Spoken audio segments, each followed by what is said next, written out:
मध्य प्रदेश के मुख्यमंत्री डॉक्टर मोहन यादव आज दिल्ली दौरे पर रहे। इस दौरान वो BSL ग्लोबल आउटरीच समिट 2025 में बतौर मुख्य अतिथि शामिल हुए। भारत मंडपम कन्वेंशन सेंटर में आयोजित इस कार्यक्रम में वैश्विक उद्योग जगत के निवेशक शामिल हुए। टेक्सटाइल जगत के बड़े उद्योगपति भी मौजूद रहे। इस कार्यक्रम में डॉक्टर मोहन यादव ने मध्य प्रदेश में टेक्सटाइल और लॉजिस्टिक्स क्षेत्र में निवेश की संभावनाओं पर चर्चा की। सीएम यादव ने समिट के माध्यम से खरीदारों और निर्माताओं को एक मंच पर लाने की सराहना की और साथ ही उन्होंने निवेशकों को सरकार की प्राथमिकता बताते हुए कहा कि उनकी सरकार मध्य प्रदेश में व्यापार अनुकूल माहौल बनाने की दिशा में लगातार काम कर रही है। आज के इस BSL ग्लोबल आउटरीच के समिट के कार्यक्रम में अभी हमने जिनका सम्मान किया और जो आयोजक है रमन जी और उनकी पूरी टीम, मनीष जी, शुक्ला जी, एक बार पूरे मंच के लिए जोरदार तालियां बजाते हैं और अपने आप के लिए।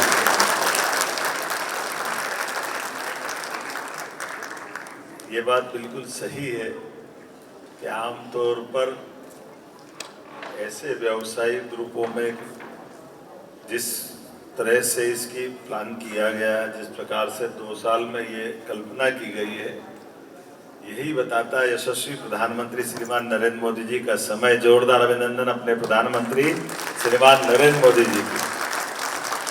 देश ऐसे ही नहीं बदलता है, देश के बदलने के लिए ऐसे मन के संकल्पों की भी आवश्यकता पड़ती है।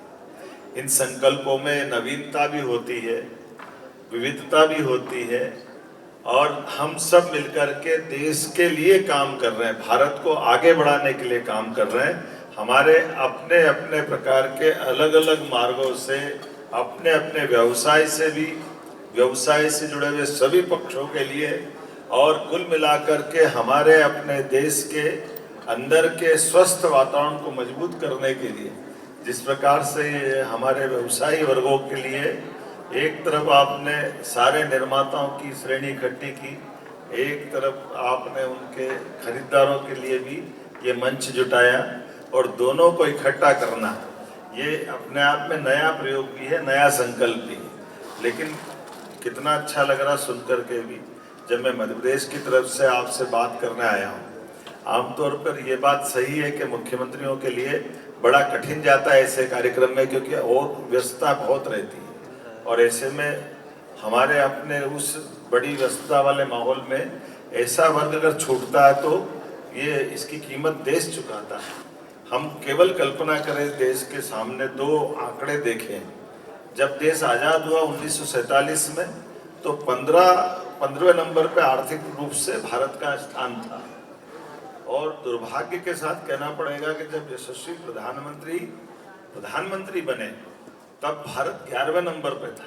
अर्थात इतना लंबा समय निकल गया, लगभग काफी समय गया, लेकिन भारत की प्रगति के लिए जो जरूरी है, इसके उल्टे दुनिया के और भी देश देखो। हमारा जापान परमाणु हमले के बाद उसकी स्थिति क्या बनी थी, छिपा हुआ नहीं है। इजराइल जैसा देश और बाकी देश के नाम में ले सकता हूँ। लेकिन आज बदलते दौर में भारत ने जो अपनी करवट बदली, ये आज अपना भारत 4थे नंबर की अर्थव्यवस्था में अपना स्थान पा रहा है। ये आपके सबके कारण से जोरदार अभिनंदन करें, ये बदलते दौर का मतलब है।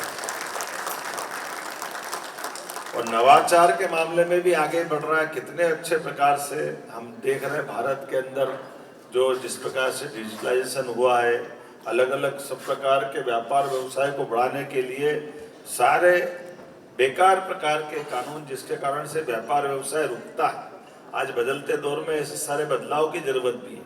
मुझे गर्व है यशस्वी प्रधानमंत्री के नेतृत्व में हमारे राज्य ने भी 42 ऐसे कानूनों को रद्द कर दिया जो बिना बात के व्यापार रोकते थे, उनको पूरा खत्म कर दिया। और आज के इस अवसर पर हमारे द्वारा जैसे 29 प्रकार की एक इंडस्ट्री को विभिन्न प्रकार की परमिशन लगती थी, उन परमिशनों को लेने में 1-2 साल निकल जाते थे। आज की स्थिति में जब मैं आपसे बात कर रहा हूँ तो 29 से केवल 10 रह गई। हमने कहा 10 जरूरी है, बाकी सब खत्म करो, इसकी कोई जरूरत नहीं है। अच्छे व्यापार व्यवसाय के लिए फालतू की झंझटें खत्म करो। इंडस्ट्री को शुरुआत में जो मदद चाहिए, उदाहरण के लिए कोई इंडस्ट्री खड़ी हो रही है अब बिजली का कनेक्शन ही उसको चाहिए, और बिजली का कनेक्शन जब इंडस्ट्री अपनी क्षमता से बनने के बाद चलेगी, तब वो अपने क्षमता से चलेगी, तो मालूम पड़ा कि उसका जो कनेक्शन है उस कनेक्शन की एक्चुअल उपयोगिता तो तब चालू होगी। लेकिन पहले कानून क्या था कि जैसे इंडस्ट्री की शुरुआत करोगे, नींव डालोगे, आपको उतना ही बड़ा बिजली का मीटर लेना पड़ेगा और उसी दिन से बिल चालू हो जाएगा। फैक्ट्री तो चालू हुई नहीं, बिल पहले चालू हो गया, इससे में फैक्ट्री बनने के पहले ही मर जाएगी। तो हमने कहा नहीं, इसकी जरूरत नहीं। जिस दिन फैक्ट्री चालू होगी हम पूरी छूट देंगे, वही उस दिन बिल भरना जब आपका वास्तव में उत्पादन चालू हो जाए। ऐसे एक नहीं कई प्रकार के आप अंदाज लगा लो, बिजली, पानी, अपनी बाकी सारे रजिस्ट्री से लगा करके लैंड की, ये सारी कीमत न के बराबर, बल्कि इंडस्ट्री में आप लेबर रखोगे, ये अगर आप महिला या बहन को रखोगे तो 6,000 रुपये महीना सरकार, फैक्ट्री आपकी, प्रोडक्शन आप करोगे, आप अपना सारा व्यापार करो, लेकिन रोजगार परक उद्योग अगर आप लगा रहो तो 6,000 रुपये महीने पर लेबर हम आपको 10 साल तक देने के लिए तैयार है। यह हमारा आज बदलता है समय, रोजगार आधारित उद्योगों के आप सब प्रकार की छूट अगर देखोगे रोजगार आधारित इंडस्ट्री की, तो सब प्रकार की छूट बोलूँगा तो अतिशयोक्ति लगेगी, लेकिन सब प्रकार की छूट 200% हो जाती है। आपका कुछ लगने वाला नहीं है, सब कुछ सरकार का लग जाएगा, 100% नहीं 200%। लेकिन इसके पीछे भाव इतना ही है कि हाँ, आज बदलते दौर में भारत की हम सब के लिए उनके हमारे यहाँ के ऐसे रोजगार आधारित उद्योगों के आधार पर भारत का मेक इन इंडिया का प्रोग्राम जो माननीय प्रधानमंत्री जी के नेतृत्व में आगे बढ़ रहा है, ऐसे में हम अपने अपनी क्षमता योग्यता से, जब हर एक देश के लोग अपने देश को आगे बढ़ाना चाहते हैं तो भारत के लोग क्यों पीछे रहना चाहिए, उनको भी आगे बढ़ना चाहिए।